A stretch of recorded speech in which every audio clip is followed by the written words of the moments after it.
कल हम लोग मगध साम्राज्यवाद पढ़ रहे थे और मगध साम्राज्यवाद उस समय के 15 महाजनपद को हराकर एक शक्तिशाली साम्राज्य के रूप में, पहला साम्राज्य के रूप में स्थापित हुआ।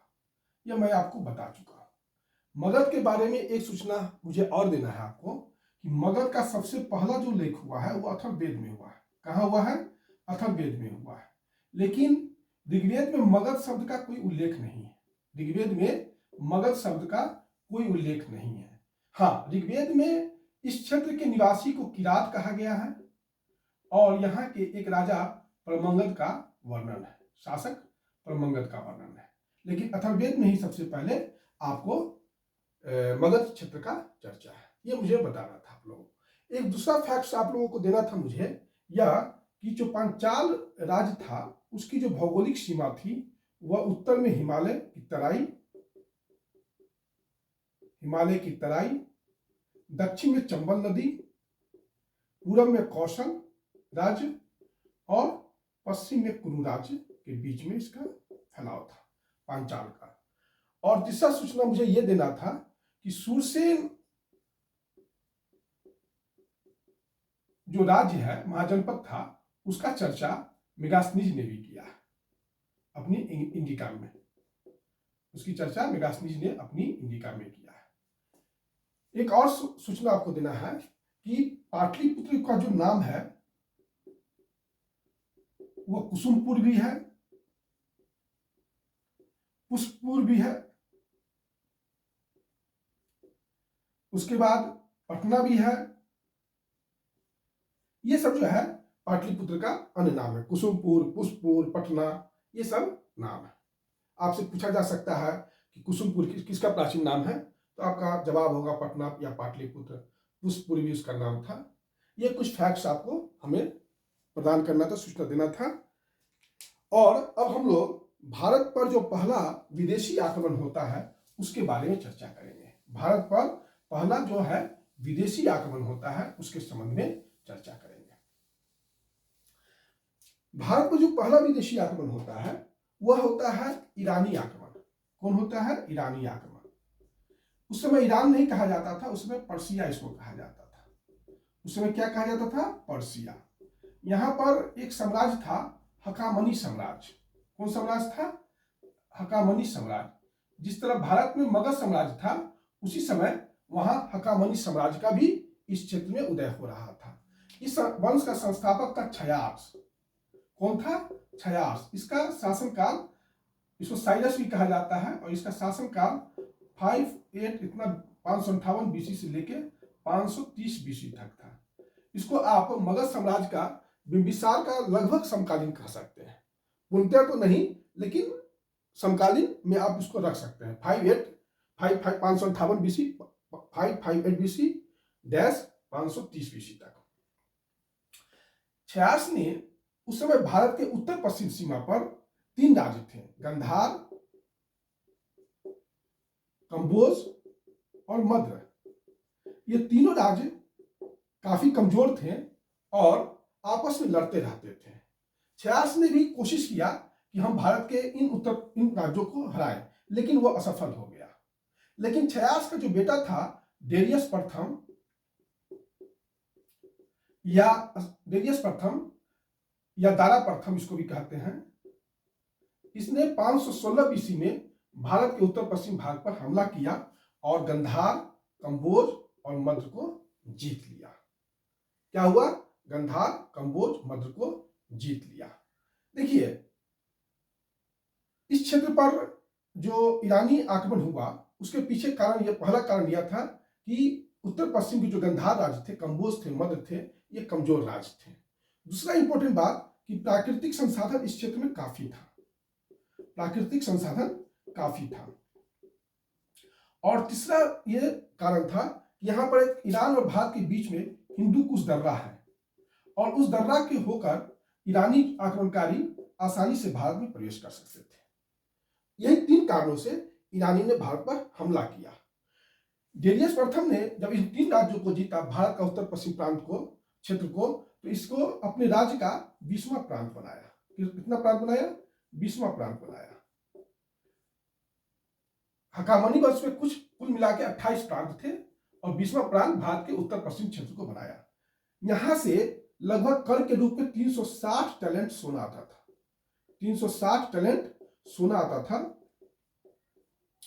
और कहा जाता है कि हकामनी साम्राज्य या पर्सिया साम्राज्य के कुल राजस्व का यह 1/3 था। यह क्या था? 1/3 था। मतलब इतना जो है इस क्षेत्र से राजस्व आता था। डेरियस प्रथम के बाद एक शासक हुए थे अर्थाजर्क्सिस।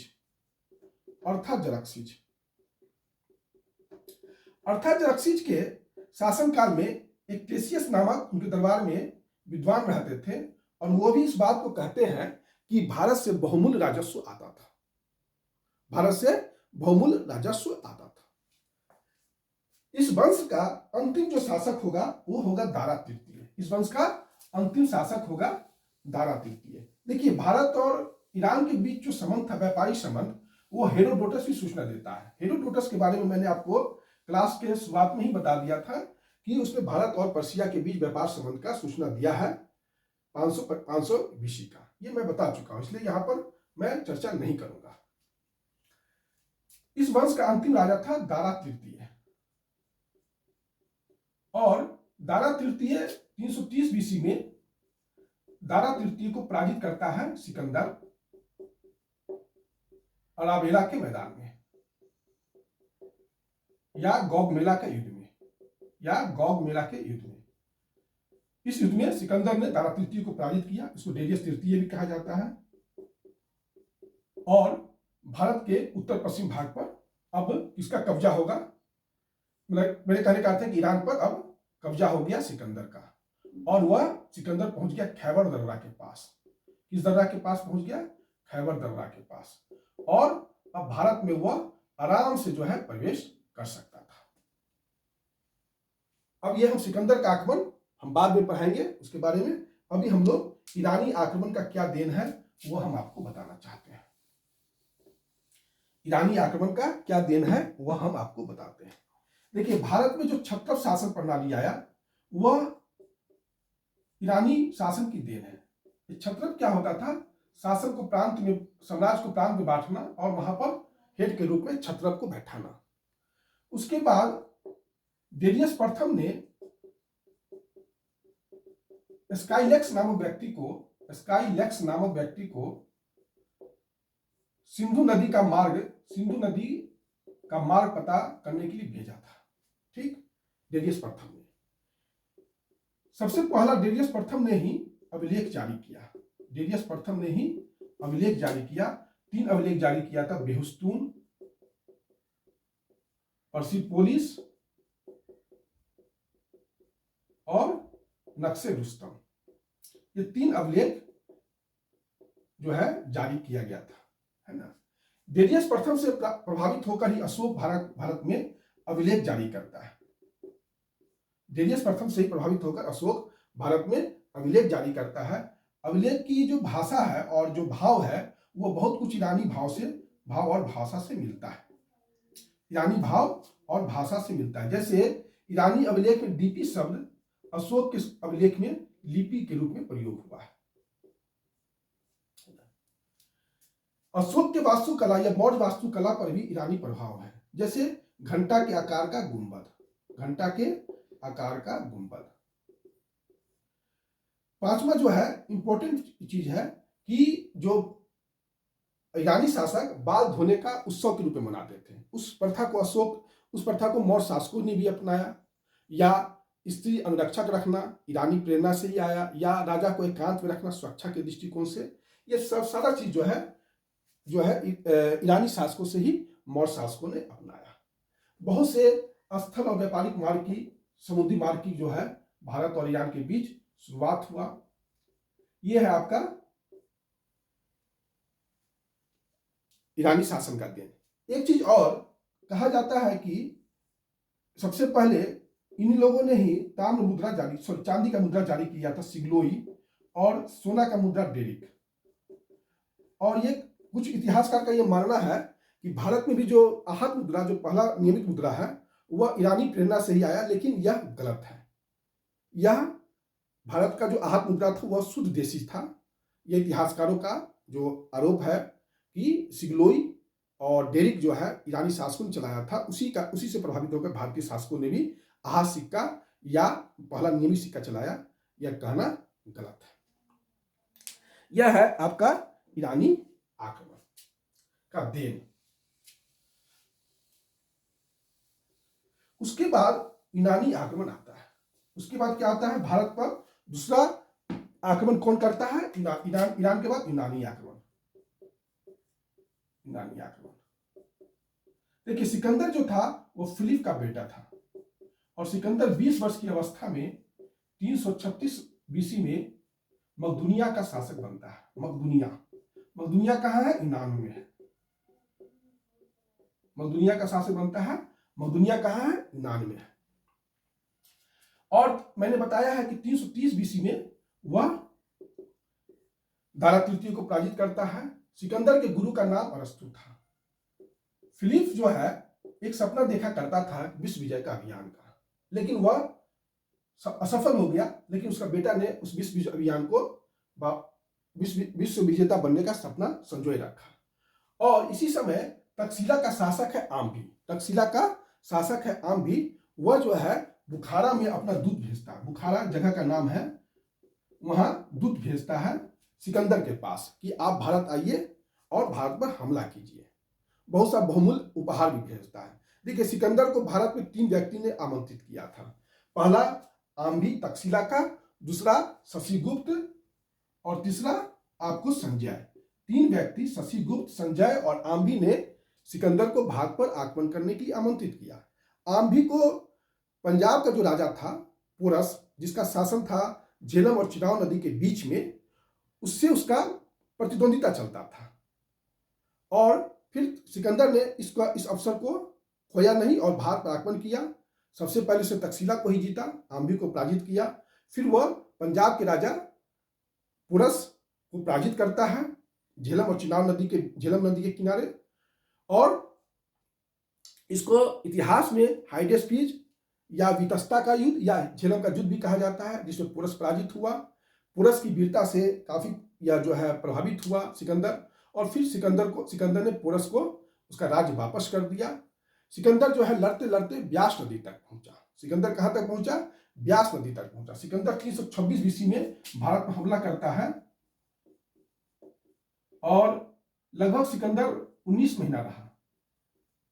सिकंदर जो है लगभग भारत पे 19 महीना रहा। सिकंदर खैबर दर्रा के पास से भारत पर आक्रमण करता है और जब ब्यास नदी पर वो पहुंचता है तो ब्यास नदी के उस पार धनानंद की सीमा थी और सिकंदर की सेना ने नदी को पार करने से इनकार कर दिया। सिकंदर बहुत चाहा अपने सैनिकों से कि वह इस पर ब्यास नदी को क्रॉस करे, लेकिन सिकंदर की सेना टस से मस नहीं हुई। फिर जो है सिकंदर थक हारकर उसका विश्व विजेता बनने का अभियान का सपना धूमिल हो गया और वो वापस अपना गृह वतन जाना चाहता था। 19 महीना सिकंदर भारत में रहा था, 19 महीना। और जब वो वापस हो रहा था तो ब्यास नदी के किनारे उसने 12 वेदिका स्तंभ का निर्माण किया। वो वेदिका स्तंभ यूनानी देवता के सम्मान में था। फिर वह वापस लौटा, लेकिन उसी समय उसने भारत और यूरोप के बीच जल मार्ग का पता लगाने के लिए नियार्कस को जलमार्ग से भेजा। और अब स्वयं जो है वह स्थल मार्ग से अपने मकदूनिया लौटना शुरू किया। लेकिन रास्ते में ही 323 बीसी में उसका मृत्यु आपको बेबीलोनिया में हो जाता है। कहाँ हो जाता है? बेबीलोनिया में। सिकंदर ऐसा राजा था जो जन्म तो लिया था मकदूनिया में, मरा बेबीलोनिया में, लेकिन उसको फाइनली दफनाया गया अफ्रीका के सिकंदरिया में। ये 3 चीज याद रखिएगा। सिकंदर का जन्म कहीं और हुआ था, मरा कहीं और दफनाया कहीं और गया है। बेबीलोनिया में जन्म, बेबीलोनिया में उसकी मृत्यु हुई और सिकंदरिया में उसको दफनाया गया। यह है सिकंदर के आक्रमण। सिकंदर के आक्रमण का प्रभाव क्या पड़ा? तो सिकंदर के आक्रमण का पहला प्रभाव यह पड़ा कि भारत में जो इतिहास की समस्या थी वह सुधर गई। तिथि जो है समस्या सुधर गई। यह पहला उसका देन था। भारत और यूरोप के बीच बहुत से स्थलीय और जल मार्ग की खोज हुई। भारत और यूरोप के बीच बहुत से स्थल और जल मार्ग का खोज हुआ। उल्लुक मॉडल का सिक्का जो है वो इसी का दिया हुआ है, उल्लुक मॉडल का सिक्का। ठीक, उसके बाद जो है भारत में नाटक जो देखते होंगे पर्दा प्रथा, वो यवनिका जिसको कहते हैं यवनिका, वो भी सिकंदर का ही, यूनानी आगमन का ही देन है। हेलेनिस्टिक आर्ट, ये भी यूनानी प्रभाव का ही भारत में देन है। सिकंदर जो है भारत से कलानास नामक दार्शनिक को ले गया, भारत से कलानास नामक दार्शनिक को ले गया था। और आप देखते होंगे पैजामा जो है वह सिकंदर का ही देन है। भारत में जो पैजामा पहनने की जो प्रथा चली वो सिकंदर का ही देन है। कोट भी सिकंदर के आगमन का ही प्रभाव भारत में पड़ा। यह सब सिकंदर के आगमन का प्रभाव है। आज इतना ही रहने दीजिए, फिर नेक्स्ट क्लास में हम आपको इस काल का जो राजत्व का सिद्धांत है वो पढ़ाएंगे। धन्यवाद।